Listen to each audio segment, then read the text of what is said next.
人家有时候也说这周哥人真不错，你像这丈母娘啊，还不是亲妈。因为生活在一起，生活了几十年了啊，40多年了，有感情吗？就是这个对啊，因为呢是在家里的，不用说什么尊老爱幼，但是这个呢是必须的，是，就是四世同堂也其乐融融。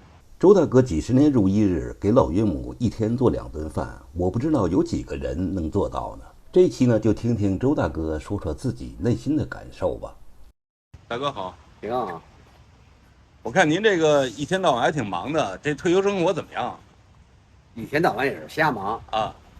完了是这个给丈母娘做饭啊，这是主要任务这是第一的啊，一天2顿饭。好，老太太身体特别好，因为头俩月咱不是说她老太太这个有颗牙松动了啊，对，影响她吃饭，是上了2次医院呢，都因为血压高拔不了。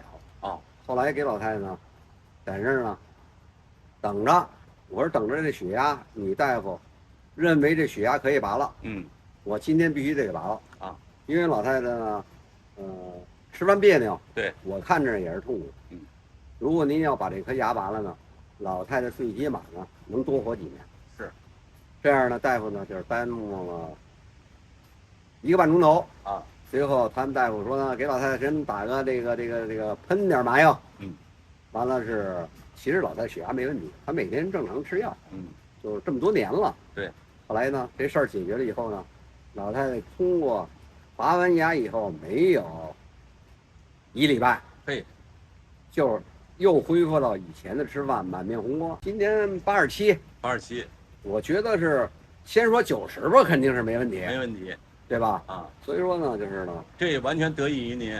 不是老人只要能吃，咱们呢，晚辈儿伺候他，这都是理所当然的。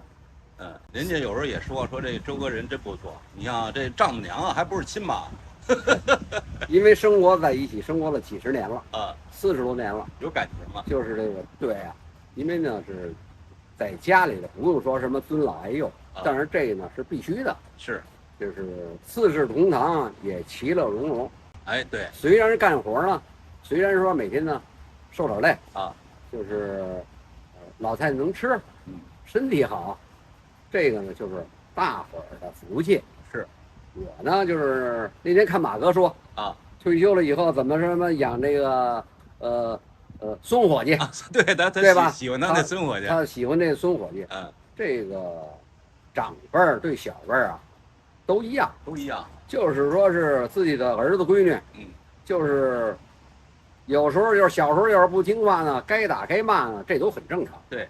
可是呢，到了这个岁数呢，就是说呢，就是退休了，我比马哥大几岁，对，我比马哥早退休10年，啊，这样呢就等于是呢，踏踏实实过自己的日子。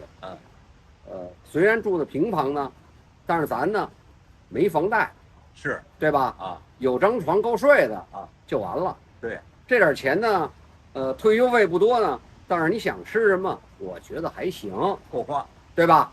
反正你下一次馆子，你在家呢就能吃3天。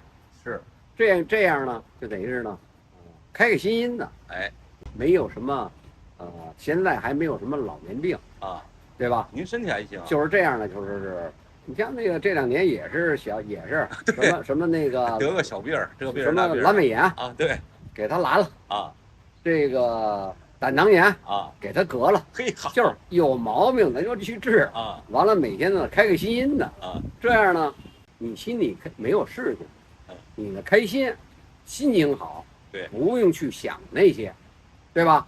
你说是这个没钱，咱们那个不住大房子，对，但是你没有债，是对吧？心里干净，对吧？你呢攒了这一辈子钱，你说是交了个首付，最后你贷了款，现在呢，房子一落价，你把房子卖还该银行钱，嘿，你说那心里得有多不痛快？是，这老百姓就是呢，倒霉一直就伴随着老百姓，嘿，但是只要你呢，就是开开心心的。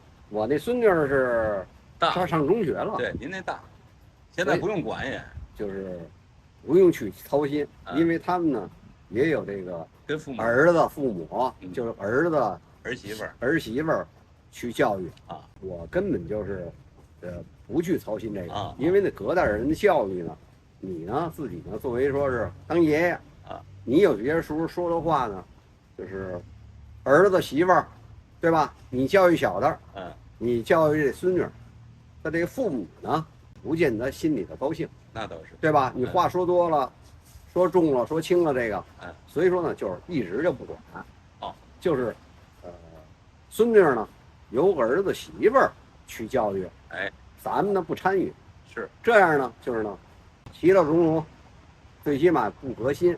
我觉得这么的生活，对吧？高高兴兴的多活几年，多拿退休费，这倒是，这就是呢最好。对，钱呢不怕少，够花了就得。你像那些想你几十年前，咱们认识那个那老先生，对吧？对，人家那见过多少世面啊！人家那时候年轻的时候，100多年前有多少钱啊？可是到了咱们这个都是名人，到了新社会，到了这个80几年、82年那个时候呢，咱们国家还是相对来说还是困难那到那名人怎么样？那住院那照样的，就是那个病很难看。那当然，对吧？住个院，还得就是托人弄呛的。对，人家医院是只认钱，是不认人。对，所以说呢，想想呢，就是人这一生呢，都不容易。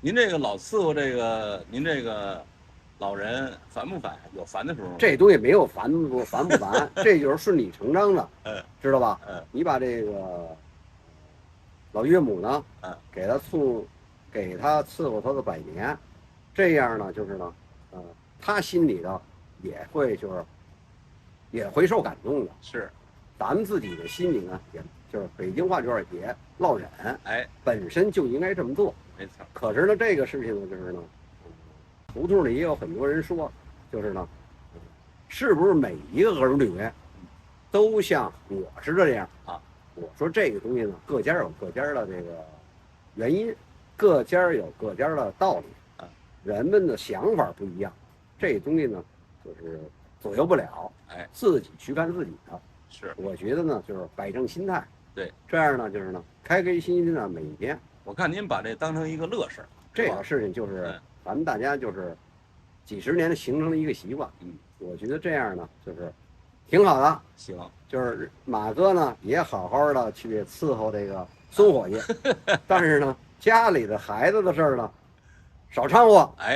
我觉得这么样呢，就是心里事儿少，心里清静，就特别开心。没错。